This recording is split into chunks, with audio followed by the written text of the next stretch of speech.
ინფლაცია ნორმალიზებას განიცდის, მიუახლოვდება თავის მიზნობრივ დონეს, პიკი ეხლა არის და მე თანდათან წამოვაქვევით და ეროვნული ბანკის შეფასებით ინფლაციამ პიკს უკვე მიაღწია და მოლოდინია, რომ მომავალი წლიდან შემცირებას დაიწყებს. ეს განცხადება სების პრეზიდენტმა ნათია თურნავამ პარლამენტში საფინანსო საბიუჯეტო კომიტეტზე გააკეთა, სადაც 2026-2028 წლების ფულად საკრედიტო და სავალუტო პოლიტიკის ძირითადი მიმართულებების პროექტი წარადგინა.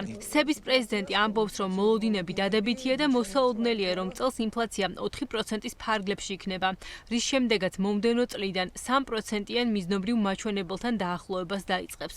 ეს კი იმ ფონზე, როდესაც ქართული ოცნების დეპუტატების მიერ პარლამენტში წარდგენილი საკანონმდებლო პაკეტის თანახმად მომავალი წლიდან იმპორტირებულ თამბაქოზე აქციზი 85 თეთრით იზრდება, რაც თავად პროექტის ავტორების გათვლებით მომავალი წლიდან თამბაქოზე ფასს დაახლოებით 30 თეთრის ფარგლებში გაზრდის, რამაც გარკვეული გავლენა ინფლაციის მაჩვენებელზეც უნდა იქონიოს. ნათია თურნავას არ უთქვამს, როგორ აისახება ინფლაციაზე მაგალითად სწორედ სიგარეტზე აქციზის გადასახადის გაზრდა, თუმცა განაცხადა, რომ ფასების საერთო დონის დამატებითი ზრდის შემთხვევაში სები ვალდებული იქნება რეფინანსირების განაკვეთი გაზარდოს.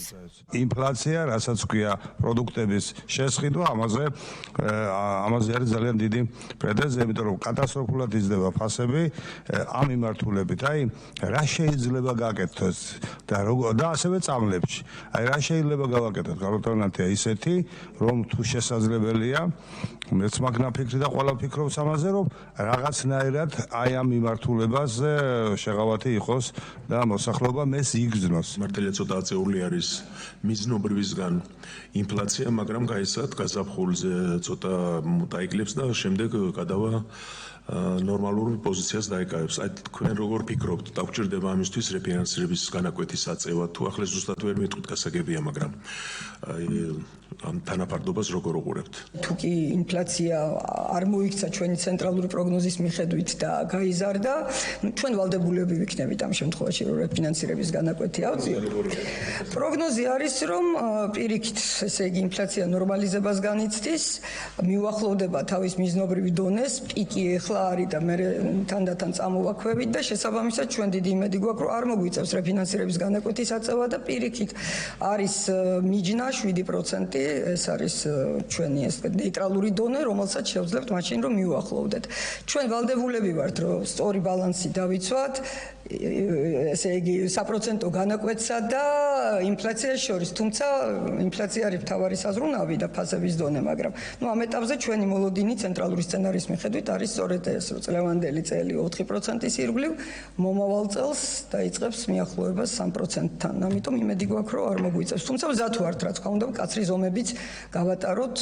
კიდევ ერთი საკითხი, რაზეც საკომიტეტო მოსმენაზე ნათია თურნავამ აქცენტი გააკეთა, ქვეყნის საერთაშორისო სავალუტო რეზერვებია, რომელმაც ოქტომბრის მონაცემებით 5,6 მილიარდ დოლარს მიაღწია. სების პრეზიდენტი ამბობს, რომ მარეგულირებელი რეზერვების აქტიურ შევსებას აგრძელებს და ოქროს ფასის შემცირების შემთხვევაში ოქროს დამატებითი რეზერვების შესყიდვასაც არ გამორიცხავს. აღსანიშნავია, რომ სების საბჭოს გადაწყვეტილებით ამ ეტაპზე ოქროს მაქსიმალური წილი რეზერვებში 20%-ის ოდენობით არის განსაზღვრული. ამჟამად კი საქართველოს მთლიან სავალუტო რეზერვებში ამ აქტივების წილი 17%-ს შეადგენს.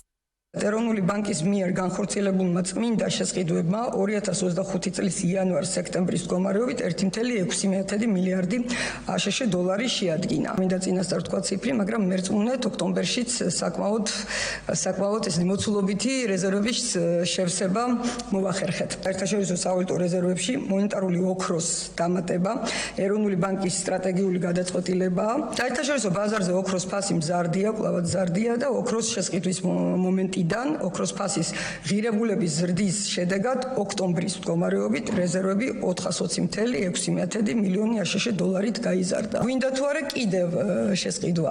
აქ ორი ფაქტორია. ერთი მთავარი ფაქტორია, რომ ჩვენი საბჭოს გადაწყვეტილებით ჩვენ ესე იგი შემოვფარგლეთ ოქროს წონა ჩვენს რეზერვებში 20%-ით, დღესდღეობით დაახლოებით 17%-ის დონეზე ტრიალებს და აქ მთელი ესე ვთქვათ კითხვის ნიშანია, რა გაიზრდება უფრო სწრაფად ჩვენი რეზერვები თუ ოქროს ფასი, რომ ჩვენ არ გადავაჭარბოთ ამ 20%-ს. ბოლო თვეების განმავლობაში შედარებით შენელებული დაკრედიტების ტემპი, მათ შორის დეველოპმენტის ნაწილში. ეს კიდევ ერთი საკითხი იყო, რაზეც დღეს შეფასება ეროვნული ბანკის პრეზიდენტმა გააკეთა. როგორც ირკვევა, დეველოპერებთან და საბანკო სექტორთან გამართული კონსულტაციების შედეგად სექტორის დაკრედიტების ხელშეწყობის მიზნით ეროვნულმა ბანკმა რიგი რეგულაციების შემსუბუქების გადაწყვეტილება უკვე მიიღო. როგორც უშუალოდ იპოთეკური სესხების გაცემის გამარტივების, ასევე დეველოპერული პროექტების დაფინანსების ნაწილში. პროცესში ვარ დეველოპერებთან მიმართებაში არის საკმაოდ კომპლექსური რეგულაცია, რომელიც ერთ დღეში არ იცვლება, მაგრამ ორი კომპონენტი უკვე მიღებული არის, რაც ჩვენი აზრით დაეხმარება ბანკებსაც და დეველოპერებსაც, რომ უფრო ასე ვთქვათ აქტიურად განიხილონ ამ სექტორის დაკრედიტება, თუმცა ისედაც საკმაოდ მაღალია, მინდა გითხრათ. ერთი ეს არის, რომ ავანსების მოთხოვნის შემცირება არის, რაც უწყობს ხელს ამ კუთხით იპოთეკური სესხების გაცემას და მეორე არის ის, რომ თანადაფინანსების მოთხოვნის ესე იგი მაქსიმალური და მინიმალური ზღვარი გადაიხედა ჩვენი მხრიდან და ამ კუთხით არის გარკვეული შემსუბუქება, რომელიც რა თქმა უნდა ჩვენ ბანკებს ვერ დავავალებთ, რომ ესე იგი პროექტები გინდა თუ არა დააფინანსონ, მაგრამ კარგი ნაკლებ რისკიანი პროექტების შემთხვევაში არეალს უზრდის ბანკებს დასაფინანსებლად. რაც შეეხება ინფლაციას, აღსანიშნავია, რომ უკვე 8 თვეა საქართველოში ეს მაჩვენებელი მიზნობრივ 3%-ს აღემატება და ოქტომბერში ფასების საერთო დონე 5.2%-მდე იყო გაზრდილი. მიუხედავად ამისა, 5 ნოემბრის ხდომაზე ეროვნულმა ბანკმა რეფინანსირების განაკვეთის უცვლად 8%-ზე შენარჩუნების გადაწყვეტილება მიიღო. როგორც ჩანს, სეფს მაინც პოზიტიური მოლოდინები აქვს და ელის, რომ ინფლაციური პიკი მალე გადაივლის.